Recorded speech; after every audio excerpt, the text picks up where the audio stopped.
সম্মানিত দর্শক, আমাদের স্টুডিওতে হাজির হয়েছে আমাদের এক শ্রদ্ধেয় বড় ভাই, যিনি পাবনা জেলায় অবস্থিত। তিনি পাবনা জেলার একজন বাসিন্দা। তিনি একটি দেশের গান গাইবে, আঞ্চলিক গান। তো ভাইকে আঞ্চলিক গান গাওয়ার জন্য বিনীতভাবে অনুরোধ রাখছি। আসলে আঞ্চলিক গান প্রত্যেকের ভালো লাগে। দেশের গান, দেশের যে অঞ্চলের গান বা গ্রামের গান সকলে পছন্দ করে। তো শুধু দর্শক আপনারা শুনুন আঞ্চলিক গানটা কেমন লাগবে, কমেন্টসে জানাবেন অবশ্যই। আসসালামু আলাইকুম রহমতুল্লাহি ওয়া বারাকাতুহু। ওয়ালাইকুম আসসালাম। আসলে আঞ্চলিক হোক আর ইসলামিক হোক, যে কোনো গান গাওয়ার অভ্যস্ত খুব কম, তারপরেও একটু চেষ্টা করতেছি আপনাদের জন্য। ইনশাআল্লাহ। পাবনা শহর দেখতে যাব মা, তুই আমাকে দুয়া হরে দে, ও মা দুয়া হরে দে, মা তুই আমাকে দুয়া হরে দে। খুঁটির ভিতরটা হাত হইছিস আমাকে নিয়ে দে, মা তুই আমাকে দুয়া হরে দে, ও মা দুয়া হরে দে, মা তুই আমাকে দুয়া হরে দে। আব্বা কইলে থাক বাড়িতে যাবো আরামু, তারপরে তো নোট ভাঙাইয়া তোক টাহা দিমু। আব্বা কইলে থাক বাড়িতে যাবো আরামু, তারপরে তো নোট ভাঙাইয়া তোক টাহা দিমু।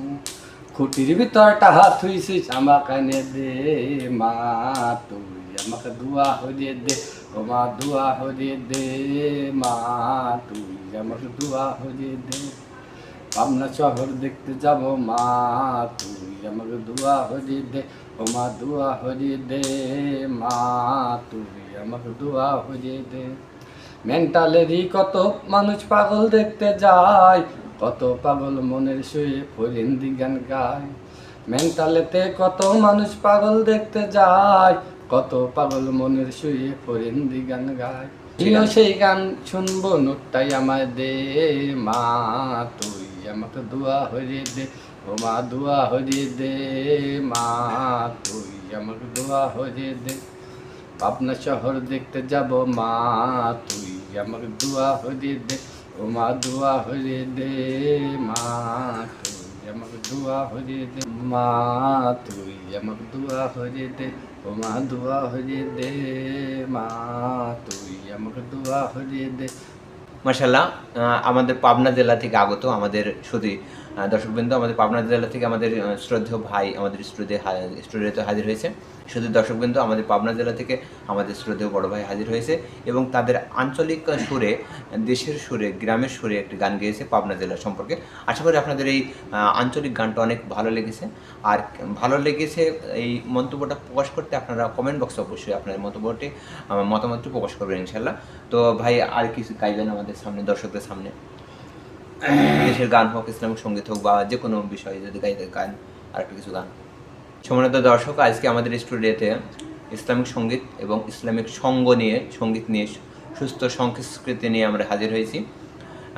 অপসংস্কৃতি বিলুপ্ত হোক, সুস্থ সংস্কৃতি মানুষের মাঝে প্রচার হোক, এই আশা ব্যক্ত রেখে আমাদের আজ গজল শিল্পী গোষ্ঠীর পক্ষ থেকে আল কোরআন আল দেশে চ্যানেলে প্রচারিত হচ্ছে সঙ্গীতানুষ্ঠান।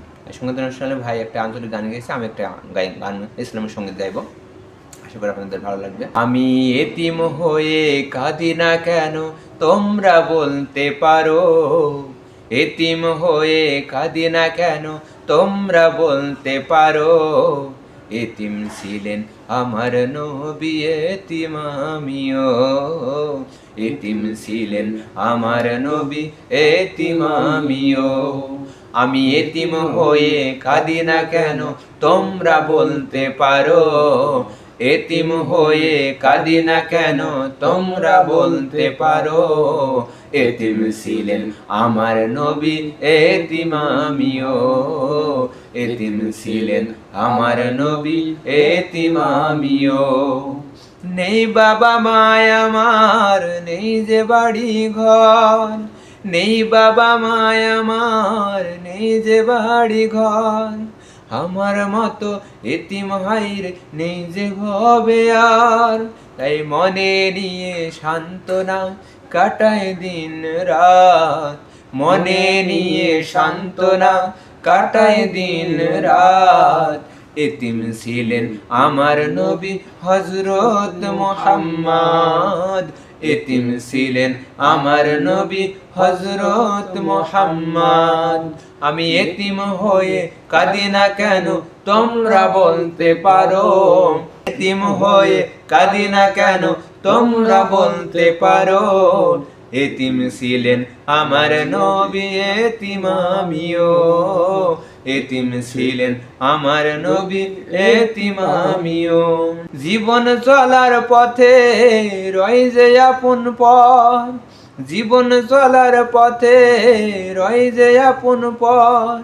এই জীবনে হইল না মোর আপন কোন ঘর, তাই মনে নিয়ে সান্ত্বনা কাটাই দিন রাত, মনে নিয়ে সান্ত্বনা কাটাই দিন রাত। এতিম ছিলেন আমার নবী হযরত মুহাম্মদ, এতিম ছিলেন আমার নবী হযরত মুহাম্মদ।